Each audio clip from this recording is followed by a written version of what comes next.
significant period of transition. The drawdown in Afghanistan, the need to prepare our forces for future missions, and tough fiscal choices to keep our military strong and ready. Over nearly 2 years, Chuck has been an exemplary defense secretary, providing a steady hand as we modernize our strategy and budget to meet long-term threats while still responding to immediate challenges like ISIL and Ebola. Thanks to Chuck, our military is on a firmer footing, engaged in these missions and looking ahead to the future. Now, last month, Chuck came to me to discuss the final quarter of my presidency and determined that having guided the department through this transition, it was an appropriate time for him to complete his service. Let me just say that Chuck is and has been a great friend of mine. I've known him, admired him, and trusted him for nearly a decade, since I was a green behind-the-ears freshman senator, and we were both on the Senate Foreign Relations Committee. There's one thing I know about Chuck, is that he does not make this or any decision lightly. This decision does not come easily to him, but I consider myself extraordinarily lucky to have had him by my side for 2 years, and I am grateful that Chuck has agreed to stay on until I nominate his successor.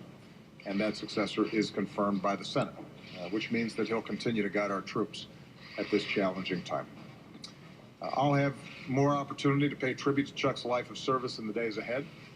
For now, let me just say this.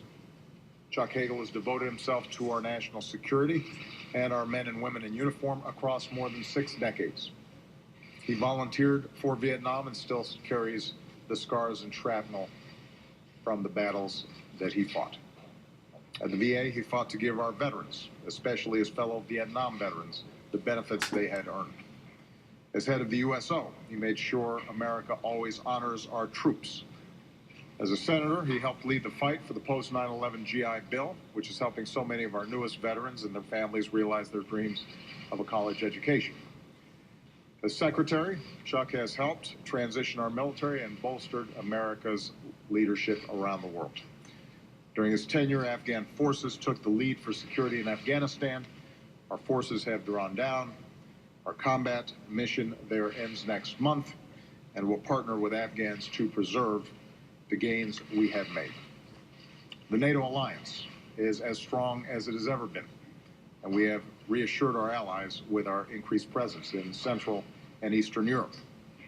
We've modernized our alliances in the Asia-Pacific, updated our defense posture, and recently agreed to improve communications between the U.S. and Chinese militaries.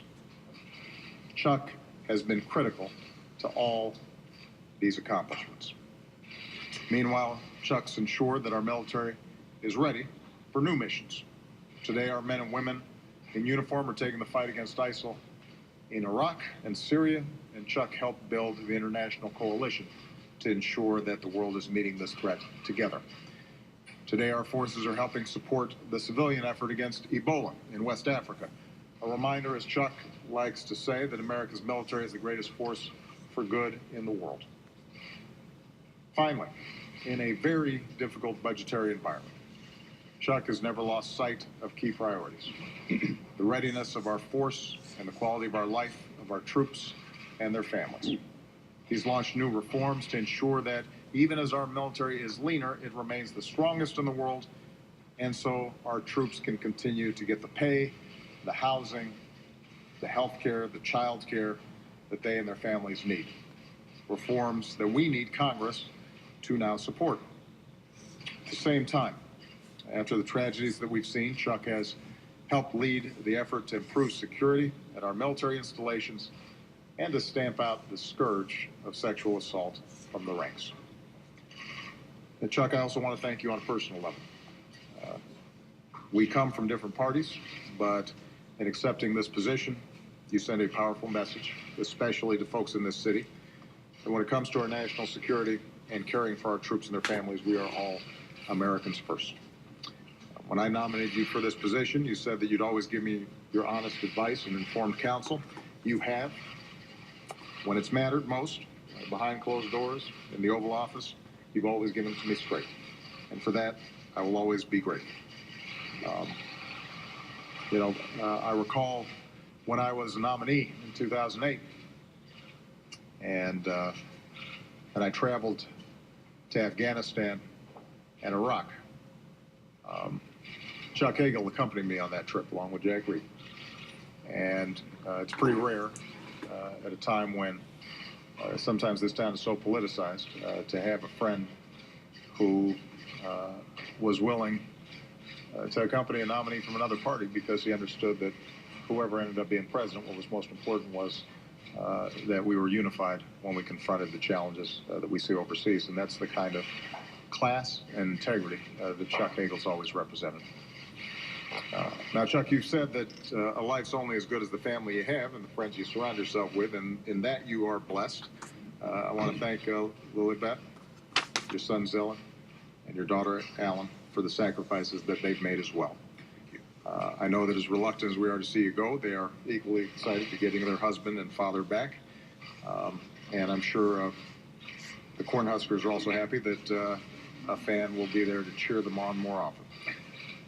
Today, the United States of America can proudly claim the strongest military the world has ever known. That's the result of the investments made over many decades, the blood and treasure and sacrifices of generations. It's the result of the character and wisdom of those who lead them as well, including a young Army sergeant in Vietnam who rose to serve as our nation's 24th Secretary of Defense. So on behalf of the grateful nation, thank you, Chuck. Great. President Obama paying tribute to his outgoing Defense Secretary, Chuck Hagel, right there, calling him an exemplary Defense Secretary. I want to bring in our Chief Global Affairs Correspondent, Martha Raddatz. The President praising Chuck Hagel. They're very elaborate praise, but there are some echoes here of the last time a Defense Secretary left after midterm elections, Donald Rumsfeld, George W. Bush. Right after the midterms. I think there are differences, George. The war at that time was going disastrously, and George Bush wanted a big change. It's ironic, John Carl was saying that Chuck Hagel was not making those big decisions that probably led to those bad poll numbers, and yet he is the one who is clearly being pushed out, and we'll have all eyes on who that replacement might be. And right now, the names are Michelle Flournoy, who was at the Pentagon before, and Ash Carter, both at the Pentagon. It's going to be a complete wrap-up tonight on World News with David Muir. You can get all the latest anytime on abcnews.com. I'm George Stephanopoulos in New York. Have a good day.